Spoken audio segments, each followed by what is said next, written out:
Non-duality means that there really are no separate things in the universe. It means ultimately that we share our being, our core, with everything and everyone. This is a radical insight. The way that mind usually works, it's identifying with things. It's labeling things constantly, like this is good, this is bad. And with non-duality, the separation starts to vanish. And that brings the connection, like this real perceived sense of inner peace. It suggests that reality is divine, it's good, it's sacred. It also opens you up to the dimension that cannot be harmed or destroyed. And in that dimension, you experience what I would call this kind of universal impersonal love, which is, as a feeling, it's incredible by itself, and it's through the non-dual understanding, this becomes more and more accessible to you in everyday life, and that is truly life-changing.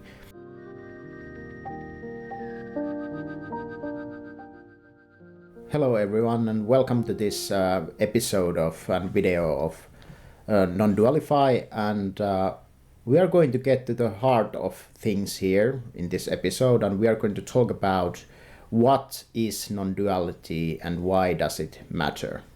My name is Olli. I'm Tuomas.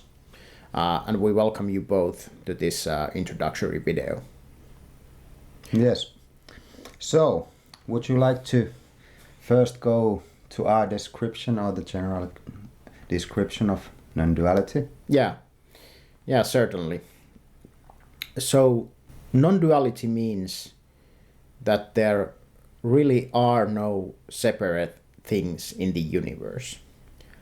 It means ultimately that we share our being, our core, with everything and everyone. And this is a radical insight, and perhaps I would say, well, the first step to understanding this might be I think, a pretty easy step. So if there is a common source to everything in the universe, it makes sense that everything is made of that source. The radical notion comes in when we suggest that the reality we experience is the consciousness that is hearing these words or feeling these feelings or experiencing these thoughts. So that we do not have a separate consciousness, but we are rather perhaps a disidentified version of the universal being or universal consciousness. So that, I would say, at its simplest yet deepest is how I would define non-duality. And of course there are many traditions, ancient traditions in the world which speak of non-duality, but perhaps the terminology used is veiled in the language and era of the time. And so we are not going to go into those definitions here so much, but we are going to focus on why on earth does it matter that if consciousness is that which is hearing these words and it is universal, so why is it significant? And the opposing view is, of course, the normal materialistic notion that consciousness is derived from the brain. And so, but what do you think, Tuomas? What is your sort of like experiential view on this non-duality? Well, for me, it's a definite experience, like how we experience the reality. Since before my kind of awakening path, the way that mind usually works, it's identifying with things. It's labeling things constantly, like this is good, this is bad. that is a microphone, this is a chair. It's giving labels, which is giving separation. Something is something, and the other thing is not. And with non-duality, the separation starts to vanish. And that brings the connection, like this real perceived sense of inner peace, that we are not it's not the mental construct anymore. It's not that we think that we are not separate from the world, but it's that we can feel it, and it affects your whole being in that you are connected to the sense of peace. And basically for me, non-duality, that's, well, in Buddhism say like end of suffering, path to liberation. But there's this inherent sense of calmness you connect to, and that is for me non-duality. I know that you are there, you are in this material realm, I'm here, but there's no separation in the inherent thing we are. Yeah. That's a very beautiful example. Thank you. And for me, I think one pointer also, it comes directly from my teacher, Francis Lucille. Francis often says, each thought is a cosmic event. And what this points to is that there is no separate self responsible for creating thoughts. So the same power which creates the universe, which creates the planets, the winds, the oceans, all life, are thoughts and feelings that we often feel are our own inner experience, separate from the world. Non-duality for me points that this is an artificial limitation, and one that creates suffering. Another way to look at it is that we don't grant this kind of individuality to an atom. The atom but it's part of a larger system. We don't grant this kind of individuality to a cell in the human body. It does not, nobody says, let's call the cell named Frank. It's cell. It's part of a biological system, and or your heart. Yeah, some parts. People might call. Yeah, that's true. That's true. Yeah, yes, it's true. But yeah, so your heart, for example, it's part of the larger whole. Yeah, and we also accept that stars and planets, they are part of the cosmos, but on the level of the body mind, suddenly an individual appears. So we in the large scheme of things, we accept, it's the cosmos, it's the universe, and this and that. They are completely conditioned. The earth is conditioned by the sun. Certain forces operate, make it rotate around its axis, and circle the sun. Nobody has a problem with that. But with us individuals, we bring in the concept of individual free will on the level of the ego. So we sort of there is this separate body mind that is actually free to choose, sort of has free will over nature. And of course, this brings the whole humanity to its most cherished notion of our lives, which is there are people who are guilty and there are people who are heroes. And this is, I think, detrimental to human happiness, and it's also very illusory. We are conditioned, the body is conditioned by the genetics, the biological systems. We don't really have a say who are our first childhood friendships and stuff like that. Everything just really happens.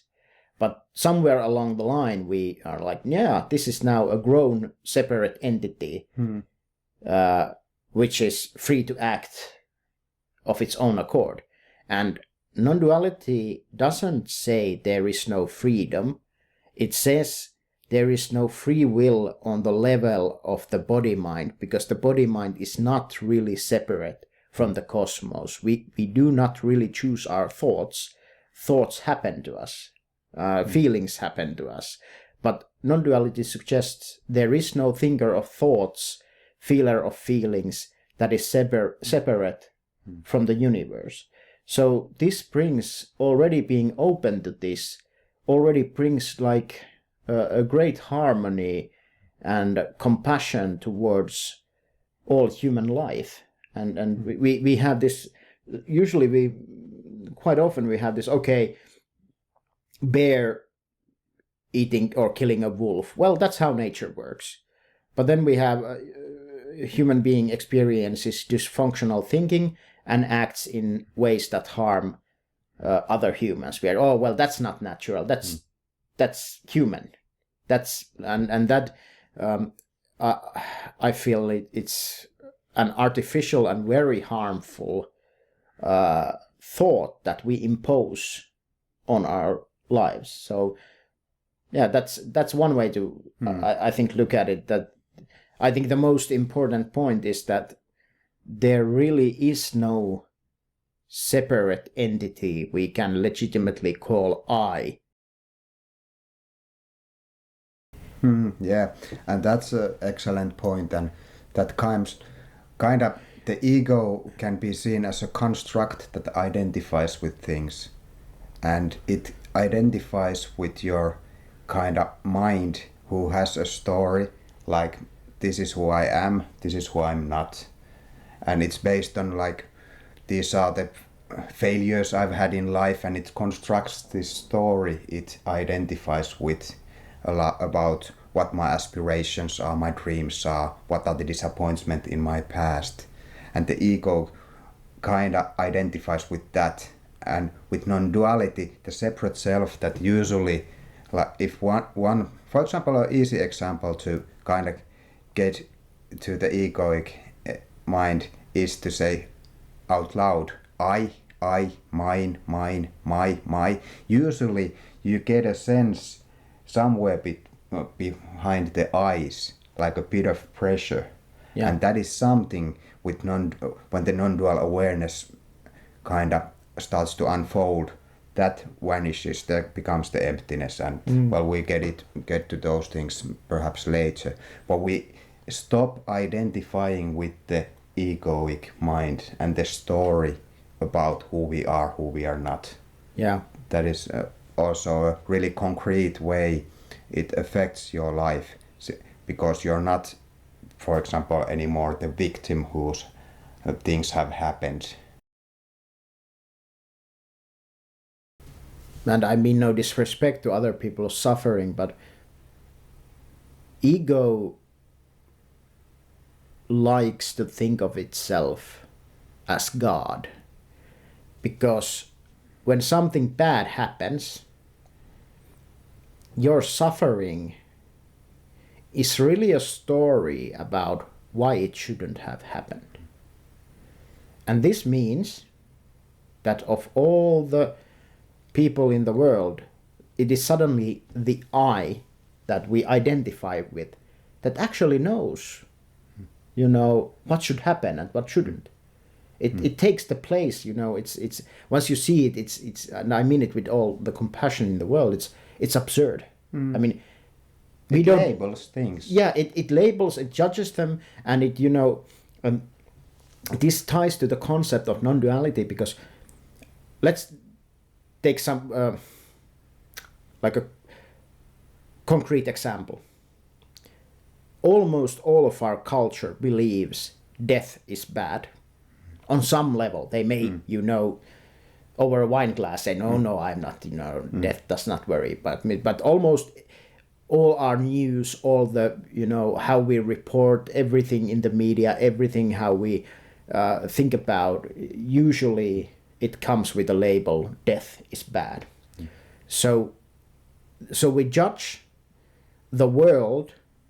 This is one example. So we judge the world and what happens in it through these fundamental concepts. And thus we come to the conclusion, for example, that,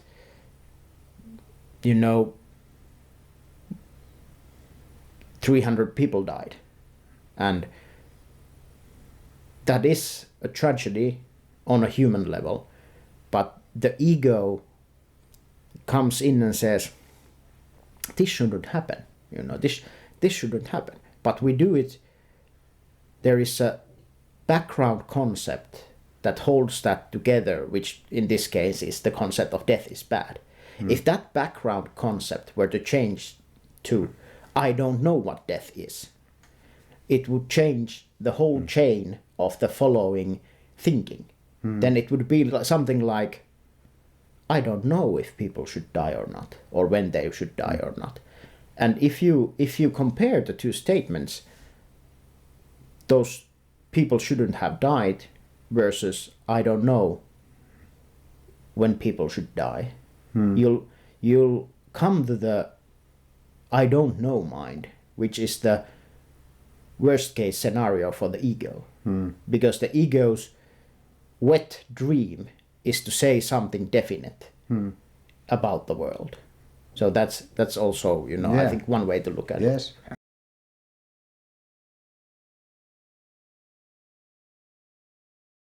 When we identify with the ego, we are living in a thought-generated world. We are living inside, kind of in the mind where thoughts are really influencing how you feel a lot. Like if you're having negative thoughts, you believe them, they are true, and you will feel bad. When you're having good positive thoughts, you are on top of the world. But you're still living in the mind where the thoughts are kind of influencing how you feel. But the concept of non-duality, it's something deeper than the mind. From there, in a way, the filters, how you see the world, start to change. It, in a way, for just an example, that if you had some traumatic things happened, for example, a dog bit you when you were a young child, most likely you have put in your conscious mind or subconscious mind that dog might be a bad thing, that they are always harmful. And every time you see a dog, you will, on some level, whether conscious or unconscious, you will be afraid of dogs. And that's something in your mind. And every time you kind of see dogs, you have this thing come up. But with non-duality, we start to, those filters, perceptions, which are thought generated, they start to change. When we are not living through the mind anymore in the same way. Yeah, I think we could legitimately say that the non-dual understanding enables sort of unfiltered perception. Or at least it's much less. Yes. Much less filtered. Yes, and it's like living in the present moment, even though that's pretty much like a cliche to say you're living in the present moment. Like mindfulness promises you to get to the present moment. But usually it does it only for a second, and you have to do the practice again to get present. But with non-duality, that becomes the default state of living in the present moment, where thoughts arise, emotions arise, but then you kind of are centered in the present moment. Yeah. With those, you kind of see the reality more like it is, without the filters from the mind. Yeah. Kind of having an effect on how you perceive everything that is happening. Yeah, that's actually a great example, and I would expand on that a little bit. What would be the difference, sort of, I think, in non-duality, ultimately, your own understanding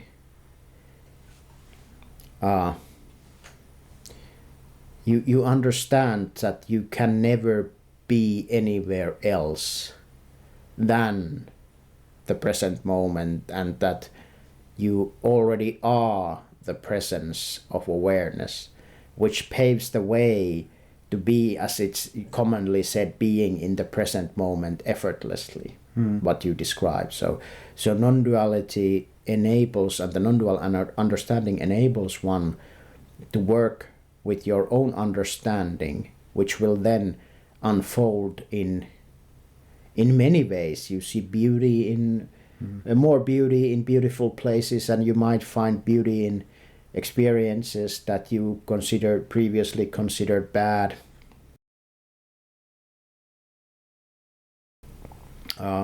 You might feel less attached to your political opinions.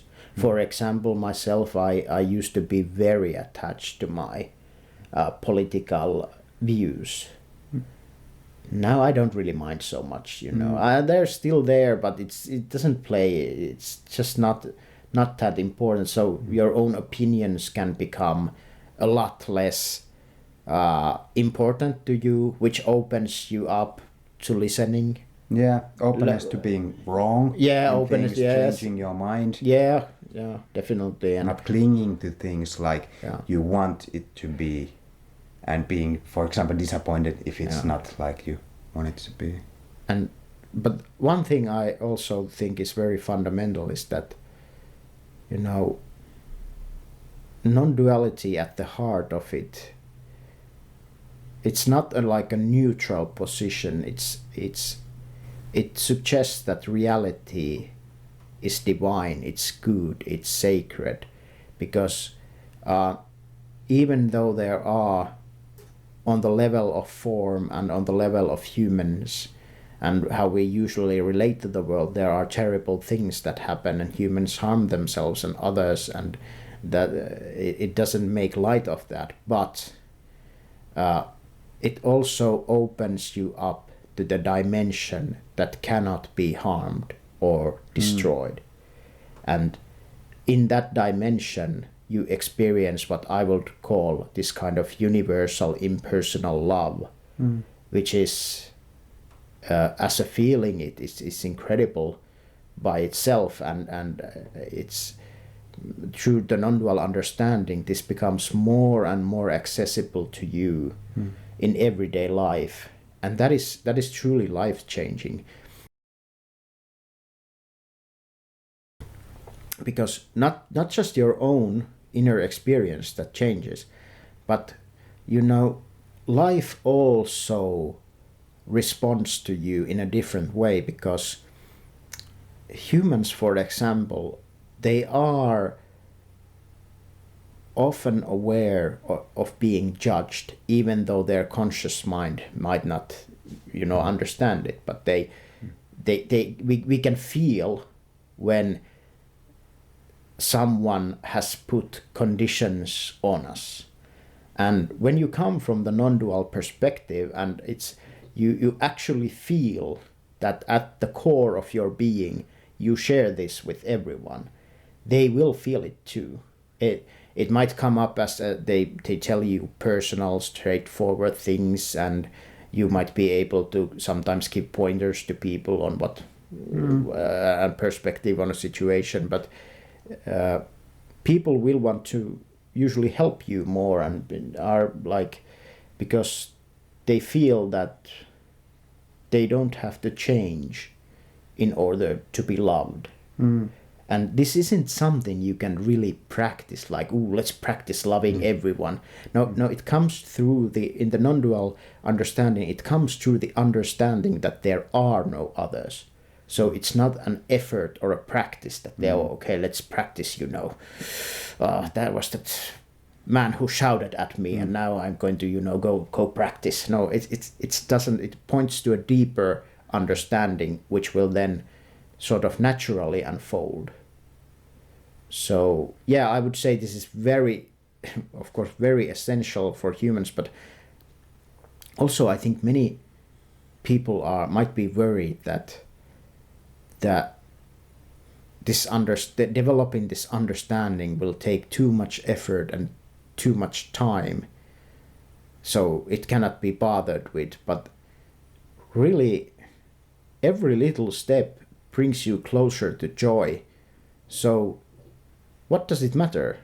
Yes. If it takes 10 years or 20 years or 50 years, if each step brings you closer to your, natural being, and you laugh more and you have less trouble with life. And also I have to add one more thing, that I remember when I started getting into this understanding, and my first influences were often books written by dead Indian guys, and they they come from a different kind of like mystical culture, and different kind of things are revered there. So I remember thinking about this, that I don't really want to lose my natural humorous personality, because I had this image in my mind of like a serious monk or something.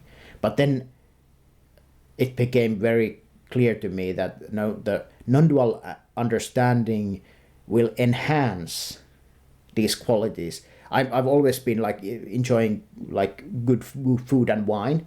Now I enjoy it more.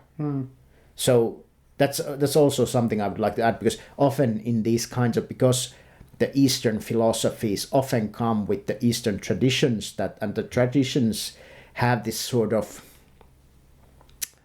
certain kind of discipline and emphasis maybe on restrictions, which may be very valid at some point for people. I don't know. It may be, they may be very valid experiments, but I would also like to encourage people that you don't really have to stop playing your PlayStation or drinking your favorite wine, or you actually just have to work with the understanding of who you are.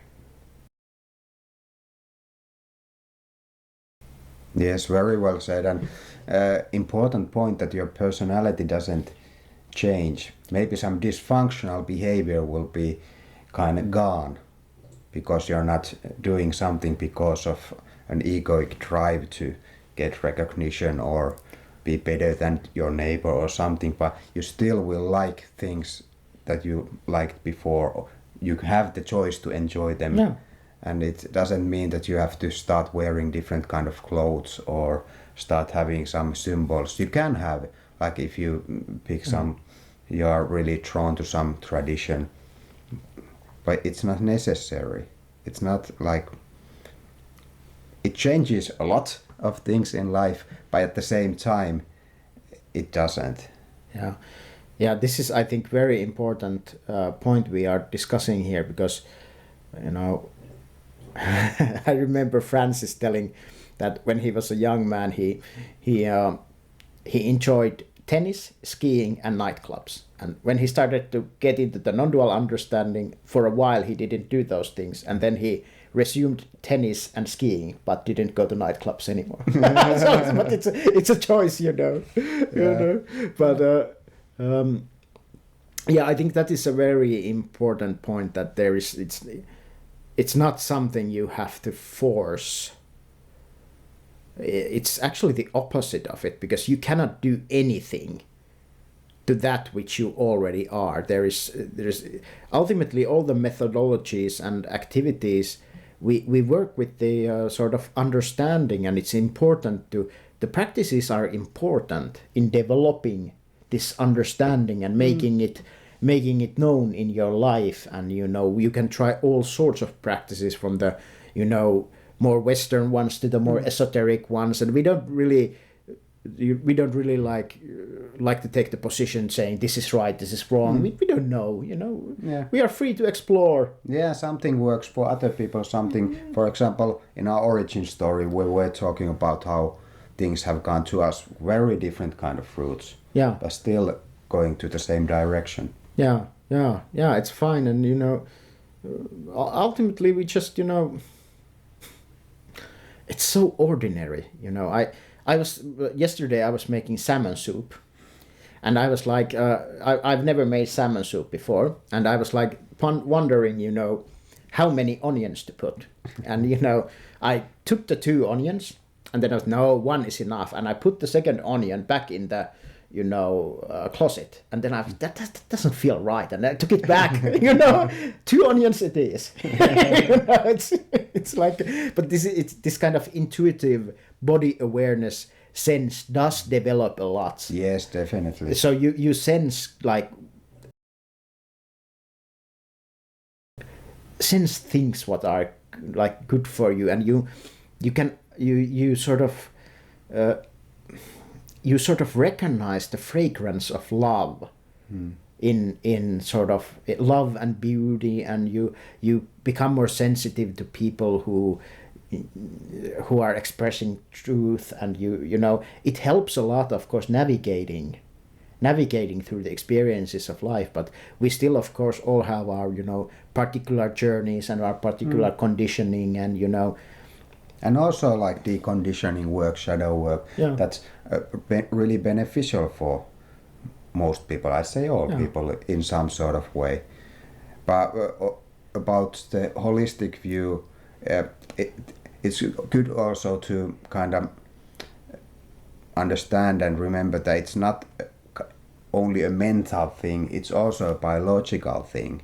Things start to happen when you start on this kind of a journey, and there can be body sensations, some tensions that start to kind of unfold from your body. If there might be like decades long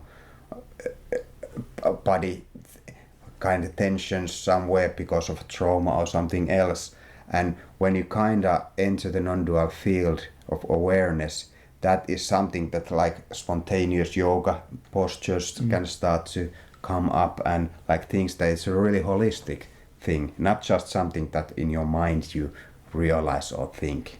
Yeah.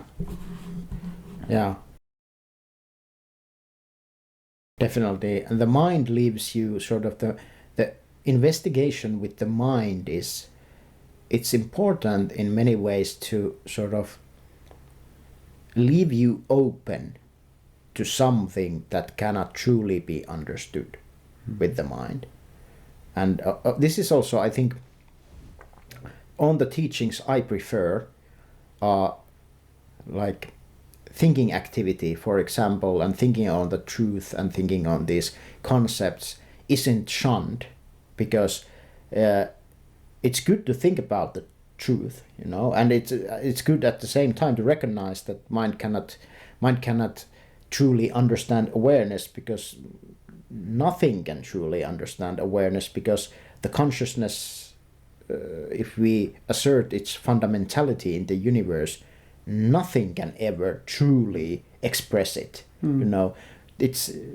It's obviously it's everywhere, and even if humanity were to evolve to a stage where we have these wormhole gates and antimatter drives and far in the future, this doesn't change the fundamentals between the perceiver and the perceived, and there will still be objects that appear in consciousness and disappear in consciousness. Nothing can happen. So this is, I think, also it's important to understand at how fundamental a topic this is. So it is life-changing in the most beautiful way. I think we can both agree. Yeah, definitely. No, I used to have all sorts of addictions and problems, and emotional instability, and I wasn't very good at the living life part, but somehow this understanding has just without any effort, it has just dissolved most of the challenges. I'm not saying there still are things that trigger me and things that feel bad, and sometimes I get upset, but I mean it usually doesn't last very long, and it's even the challenges and the anxieties and stuff, even they are clothed in a beauty that was not there before. Yeah, it seems to be that we're not clinging to the emotions or feelings in a similar such way than before. It's the wave comes and then we're back to the baseline. Yeah. And I have to agree with what you said about how things kind of evolved on their self on after these realizations and this understanding, that I was doing like different courses, certifications, like a lot of self-help stuff and psychology. I became a certified integral therapist. I studied a lot of integral theory and different modalities, and in the end this understanding that if someone came to me and asked like, I have these problems in my life,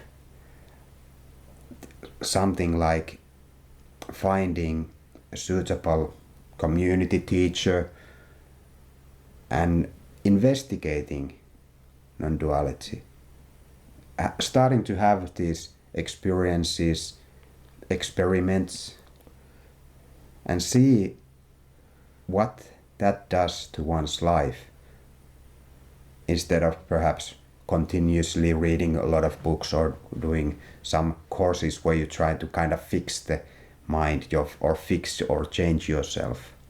Rather go one level deeper to investigating what all of this is about. I see most benefit for most people there. Yeah, it's actually, in the last few years, I used to have many comments, and many helpful comments, and to the people who are facing trouble, some sort of trouble or adversity in their lives, but now I actually feel I just often remain in quiet presence, because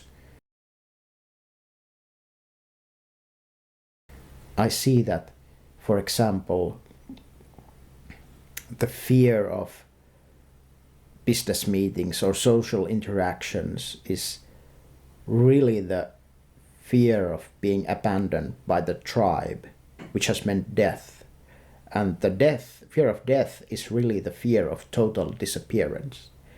And the fear of total disappearance is something we deep inside know not to be true. And this, I believe, it's actually the origin of both. It's the origin of and root cause of so many, why we are afraid of business meetings, and we are afraid of what other people think of us. It goes very deep. It's why we don't do yogic exercises in a public train, even if our back is stuck. We don't do it because we are afraid of what people would think. So it's that is the root fear, but it's also really good news, because somewhere deep inside we understand that this total disappearance can never happen. And I believe this is also the seed of enlightenment, because what we are really, really looking for is that sort of final answer or recognition, that we recognize our sort of eternal nature in the midst of this body and everything that will ultimately disappear. So yeah, long story short, I love that we are doing this now, because now I can actually talk about things that will help people. Yeah, indeed. Quite optimal for what you want to spend a lot of time of your life. Well, I think we unpacked it pretty well. Yeah, I think so.